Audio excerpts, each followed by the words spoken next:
ఇక ఏలూరు జిల్లా హైలైట్స్‌కి వచ్చినట్లయితే నిజంగా ఏలూరు జిల్లా అంటే ఏలూరు జిల్లాలో సరళమైన కోస్తా తెలుగు యాస వినిపిస్తుంది. ఇక వ్యవసాయ జీవితం ప్రతిబింబించే పదాలు ఎక్కువగా ఉంటాయి. మాటల్లో సహజత్వం, ఉచ్చారణలో స్పష్టత కనిపిస్తుంది. గ్రామీణ సంస్కృతి భాషలో ప్రధానంగా కనిపిస్తుంది. ఇక సాధారణంగా అందరికీ అర్థమయ్యే సరళమైన యాసగా ఇది నిలుస్తుంది. ఇక ఏలూరు జిల్లా అప్డేట్స్‌కి వచ్చినట్లయితే కూటమి ప్రభుత్వం అధికారంలోకి వచ్చిన తర్వాత టిడ్కో ఇళ్లలో గృహప్రవేశం చేస్తామంటూ సామాన్య, పేద, మధ్యతరగతి ప్రజలు ఎదురు చూస్తున్నారు. ఇక ఈ ఫేజ్ 1లో ఉగాది పండుగకి అలాగే జూలై నెలలో ఫేజ్ 2లో నిర్మాణం పూర్తి చేసి ఇచ్చేందుకు మున్సిపల్ శాఖ అడుగులు వేస్తుంది. ఇక 7 ఏళ్ల క్రితమే 75% పూర్తయిన ఏలూరు జిల్లాలోని టిడ్కో ఇల్లు గత ప్రభుత్వంలో పాడైపోయిన భవనాలుగా మారాయి. ఇక 2017, 18 చూసినట్లయితే ఆ టైంలో అవి శిథిలావస్థకు చేరాయి. ఇక సెకండ్ ఫేజ్ లో ప్రారంభించిన నిర్మాణాలు అసంపూర్ణంగా మిగిలిపోయాయి. ఇక ఏలూరులో కార్పొరేషన్ లో 2208, ఇక జంగారెడ్డిగూడెంలో 864, ఇక నూర్చివేడులో 2640 ఇళ్లలో ఒక్కటి కూడా ఇంకా పూర్తి కాలేదు. ఇక కొవ్వూరులో 480, ఇక నిడదవోలులో 1152, ఇక తణుకులో 912 ఇళ్లపై కూడా అదే నిర్లక్ష్యం వహించారు. ఏలూరులో టిడ్కో ఇళ్లతో పాటు వేలాది మందికి ఇళ్ల పట్టాలు కూడా త్వరలో ఇస్తున్నట్లు ఎమ్మెల్యే బడేటి చంటి హామీ ఇచ్చారు. ఉమ్మడి పశ్చిమ గోదావరి జిల్లాలో 44,000 ఇళ్లు మంజూరు చేస్తూ 12,000 ఇళ్లు మాత్రమే పూర్తయ్యాయి. ఇప్పటికే 9,000 ఇళ్లలో లబ్ధిదారులు మకాం వేసినట్లు తెలుస్తుంది. ఇక మిగిలిన ఇళ్ల నిర్మాణాలు కూడా ఈ ఏడాది పూర్తి చేసేలా మరమ్మతులు ప్రారంభించారు. ఇదే అంశానికి సంబంధించి మరింత సమాచారం మా స్పెషల్ కరెస్పాండెంట్ మురళి అందిస్తారు. Good morning Murali. Good morning గగన. పేదవాడి సొంత ఇంటి కళ నెరవేర్చడానికి కూటమి ప్రభుత్వం ఒడివడిగా అడుగులు వేస్తుందని చెప్పుకోవచ్చు. 2017-18 సంవత్సరంలో అప్పటి ప్రభుత్వం, అప్పుడు టీడీపీ ప్రభుత్వం ఎంతో అట్టహాసంగా పేదవాడికి సొంత ఇంటి కళ అంటే షేర్వాన్ టెక్నాలజీ, ప్రపంచంలోనే అత్యాధునిక టెక్నాలజీ అయినటువంటి షేర్వాన్ టెక్నాలజీతో మల్టీనేషనల్ కంపెనీలతో అయితే పేదవాడి సొంత ఇంటి కళ నెరవేర్చడానికైతే అప్పుడు ప్రభుత్వం టిడ్కో ఇళ్లను ప్రవేశపెట్టిందని చెప్పుకోవచ్చు. టిడ్కో ఇళ్లలో భాగంగా 17-18లో స్టార్ట్ అయిన టిడ్కో ఇల్లు 2019 నాటికి కొన్ని చోట్ల 50%, కొన్ని చోట్ల 70% పనులు పూర్తయ్యాయని చెప్పుకోవచ్చు. తర్వాత వచ్చిన ప్రభుత్వం పూర్తిగా ఈ టిడ్కో ఇళ్లను పూర్తిగా అశ్రద్ధ చేసిందని చెప్పుకోవచ్చు. దీని కారణంగా 75%, 80%, అలాగే గృహ ప్రవేశాలకు సిద్ధంగా ఉన్న టిడ్కో ఇళ్లను సైతం 6 సంవత్సరాల పాటు అలా వదిలేయటం చేత అయితే ఆ నిర్మాణాలన్నీ కూడా పూర్తిగా పాడైపోయే శిథిలావస్థకు కూడా కొన్ని చోట్ల చేరాయని చెప్పుకోవచ్చు. అంటే అధునాతన టెక్నాలజీ, ఇటుకలు లేకుండా మొత్తం కూడా కింద నుంచి పై వరకు బహుళ అంతస్తులు కూడా మొత్తం కూడా స్లాబులతో నిర్మించే టెక్నాలజీ కావటం చేత అయితే ముఖ్యంగా అవన్నీ కూడా ఇప్పుడు బాగు చేయటానికి ఇప్పుడు కూటమి ప్రభుత్వం ఒడివడిగా అడుగులు వేస్తుందని చెప్పుకోవచ్చు.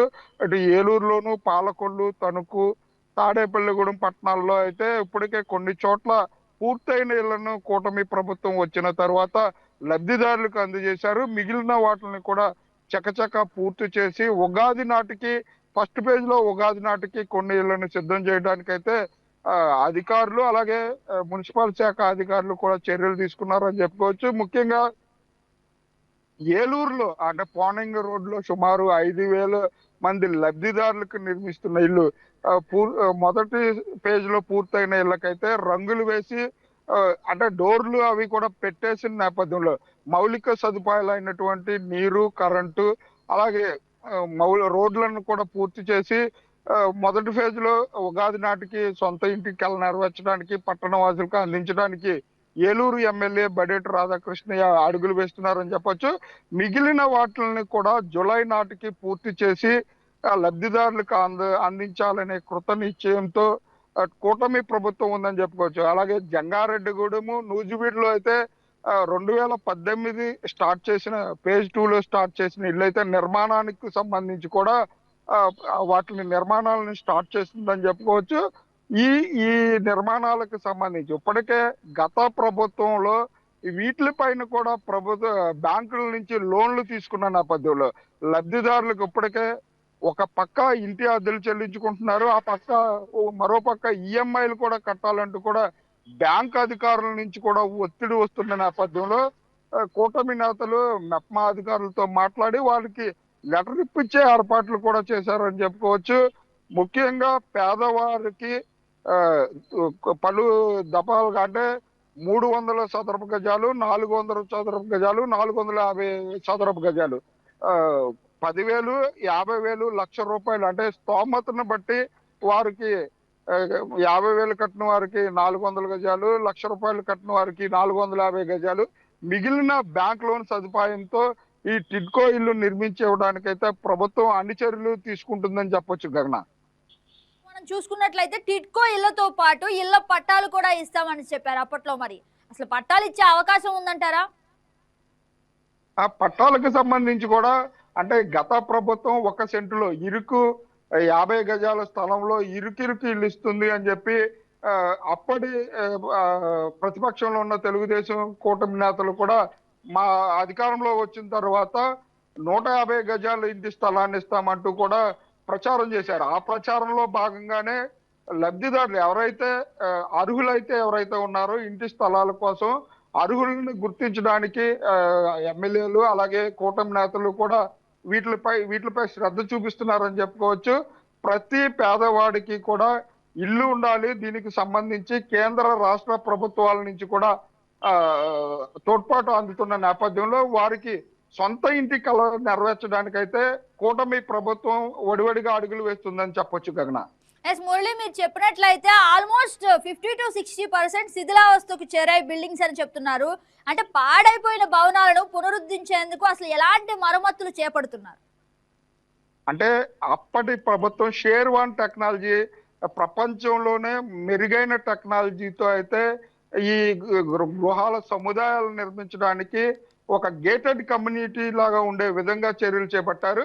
6-7 సంవత్సరాలు అంటే పూర్తిగా 70%, 80% పూర్తయిపోయిన ఇళ్లను అలాగే వదిలేయటం చేత అయితే కొంచెం డోర్లు పాడైపోయినవి, అలాగే ఇనుము తుప్పు పట్టడం అలాంటి ఉన్న నేపథ్యంలో అయితే ఉప్పటి కూటమి ప్రభుత్వం మున్సిపల్ శాఖ అధికారులు అలాగే గృహ నిర్మాణ శాఖ అధికారులు కూడా వీటిలన్నిటిని కూడా పూర్తిగా వాటిని శుభ్రం చేసి, అంటే చెట్లు పెరిగిపోయి రోడ్లకి ఇరుపక్కల కూడా జనాలు ఎవరు వెళ్ళని కారణంగా అయితే ఆ ప్రదేశం అంతా కూడా కొంచెం ఇబ్బందికరంగా ఉన్న నేపథ్యంలో వాటిలన్నిటిని కూడా తొలగిస్తున్నారు.